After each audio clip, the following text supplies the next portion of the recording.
What you just saw there was the Hiroshima dome. The nuke, or the A-bomb, detonated 600 meters straight above the site.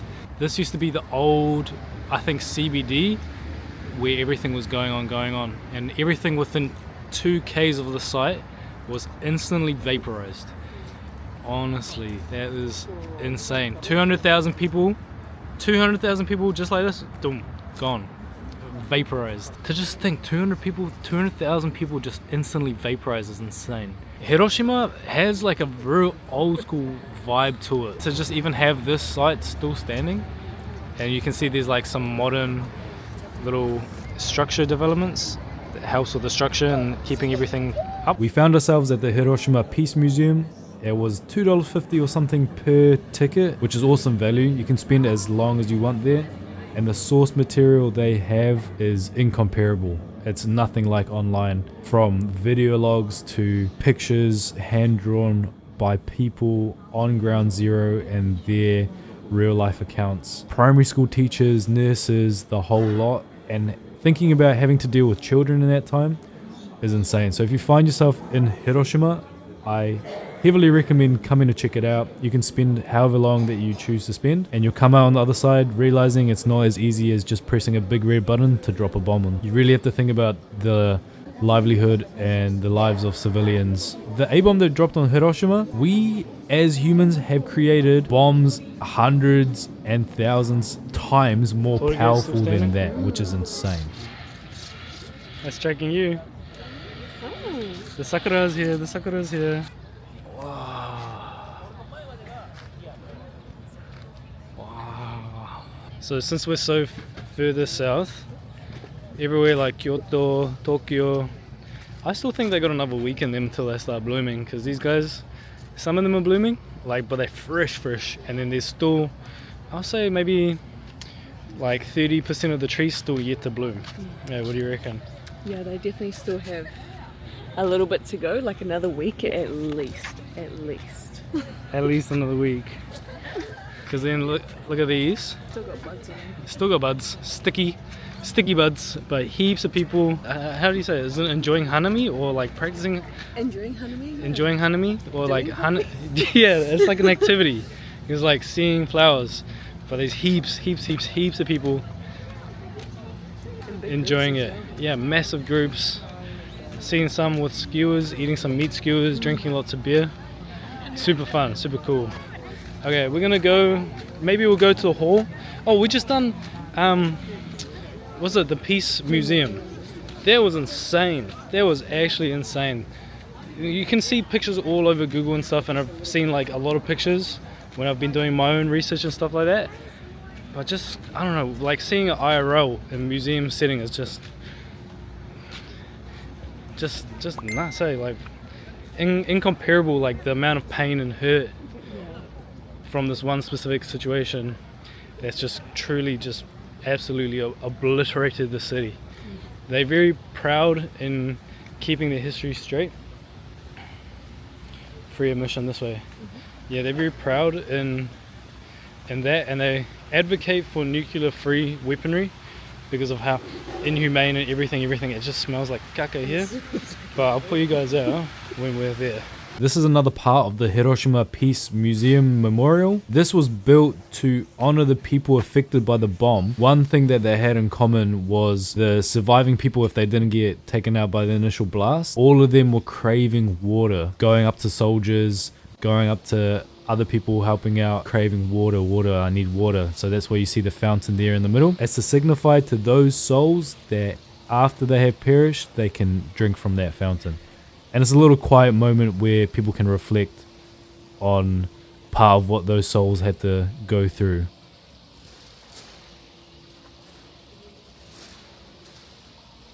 Okay, we went to the arcade. We got lost shopping, got some more goods. Antonio got some goods. And now we're off to get some okonomiyaki at the okonomiyaki house.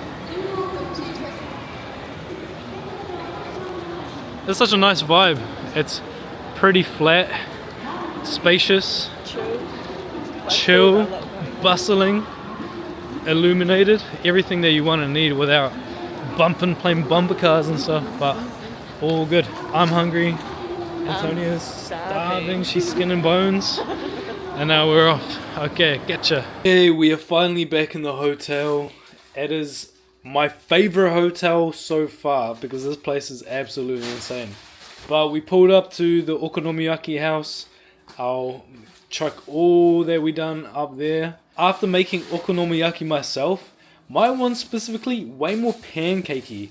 This one was like, how would you describe it? It was like real hearty. Like they put noodles, a whole lot of cabbage and everything, and it like sits in your stomach, like fills you up like 100%. You can customize it, so I got some fresh squid, some pork, bacon, and there was something else. What else to get? Kimchi and cheese. Yeah. So I completely stacked my one up. That building is insane. Like there was lines queuing up just for these little joints. But we had a really nice, intimate, cute experience in there. Yeah, so the whole building is 4 different floors, and on each floor is probably like 10 or so seating arrangements, and everyone has their own teppan where they do their okonomiyaki. And probably in each floor, maybe 4 or 5 different like individual businesses, joints, all doing okonomiyaki. We just went straight, so there's a map, we just picked the 3rd floor. Antonia picked the 3rd floor. She wanted to. She saw a lady in one of the pictures, and she's like, "I like that picture. I like that lady. She looks nice." We go up. Every single place busy, packed, stacked. Like you'll wait. The lines snaking around in every single establishment. Like you'll be waiting no less than 20 minutes, and I say 20 minutes generous. You're waiting 30 to 45 minutes. So we done like a little walk on the 3rd floor, came back, and there was like a joint that could serve us too, and we're like, yes, yeah, no, not waiting. Anything will be good. We met this group of old Australian ladies, very interesting bunch. They're enjoying their time in Japan as well. They took quite a liking to me, so shout out, man, shout out. No problems in dinner. Had a couple draft beers and really enjoyed my time, eh? Very, very, very, very nosy about me, my job, and how I make my money. And they were very surprised that we're in Japan for however long that we are. And shout out to them, they were very, very lovely. But I'll do a little room tour. We're starting with the sink. We've got some cooking utensils as well, like a little hot plate, a little microwave oven, fridge, this, excuse the mess. Over here, heaps of floor space. A little Antonia. 1 double bed, 2 double bed. That's like a queen, eh? 1 queen, 2 queen. A big old TV. Floor to ceiling curtains. Let's go on one of these. Hold on. Wow, I want one of these for my house. And then I think this is a defrost one. So you put that on so it doesn't fog up when you're getting ready. They have a bloody washing machine as well. Washing machine. Little mirror. In here is the bathroom or the toilet. In here is the bathroom. Aesthetic bath. That's deep as hell too. They got like a little sitting area. Washing machine. So that's real handy. Having that washing machine's real handy. Oh, we got a TV to watch some anime. Catch up on some anime. Antonio really likes Japanese TV. And look at this. Oh, oh my god. This is where I'm having my bath tonight. Look at that. I already filled it up. And we got some bath bombs. Chuck them in. Hopefully they got Epsom salts and all that good stuff for recovery. And so you got like a nice little private area. Open it up and there's the city. Hold on. Nice little deck area too. Like they've made this place so comfy to like you don't even want to leave it. Pulling up to like 9:30 and we've just come to the hotel now. But here's part of our view. The river's just there, just over that way. There's the river. You can hear the tram. Tram's over that way. little smoking area, and then there's like a joint terrace up above. Oh, you can close the door. Okay. Private's off as well, so I got this whole section. If me and Antonio are annoying each other a little bit too much, this can be my section. Have a bath, nice lighting, close the door. Oh, this is serenity. This right here, I could travel around like this all the time. This little space right here was probably the whole space that we had in Osaka in the Hilton Hotel. This one, incomparable. I was so excited for this place. Oh, look at this bloody hotel, man. And we're just chilling. Hanging out, about to watch some anime, about to jump in a bath. Got a nice fridge, little setup. You'll never see this ever in Tokyo unless you're absolutely stacked, loaded. You got the works, but man, I think I'm gonna end it there. Had a couple beers, and now I need my. This is exactly right here what I need. My Bugatti Sweat, the Japanese Powerade.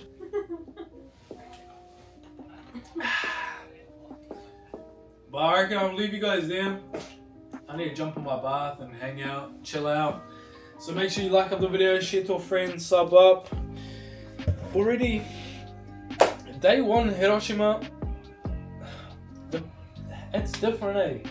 They're real proud about their history, and learning all about that today was like super insightful. Not only just deepening my history, because I mean you can get history from online, and I researched a lot, but seeing it IRL, they have different resources as well. Like some of the stuff I didn't take pictures of or show because it's ruthless. It's absolutely ruthless. And there's like depictions and pictures, hand-drawn pictures of what kind of happened. You know, like the bomb was so powerful, 600 meters up in the sky, and still it had so much energy to peel people's skins off. As when that bomb dropped, everyone was like craving water, please give me water.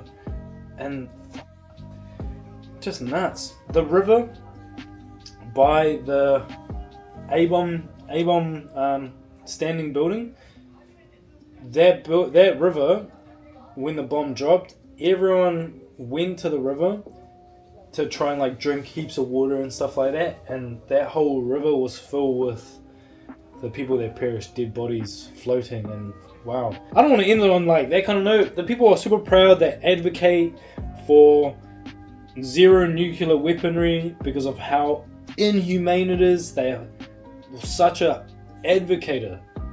So many people really spend their life works in just making the world a better place and just advocating for peace. So not only just this place, that place, and that place, advocate for peace. It's not even worth it. War sucks. But you like it up, share to a friend, sub up, and I'll catch you guys on the next one.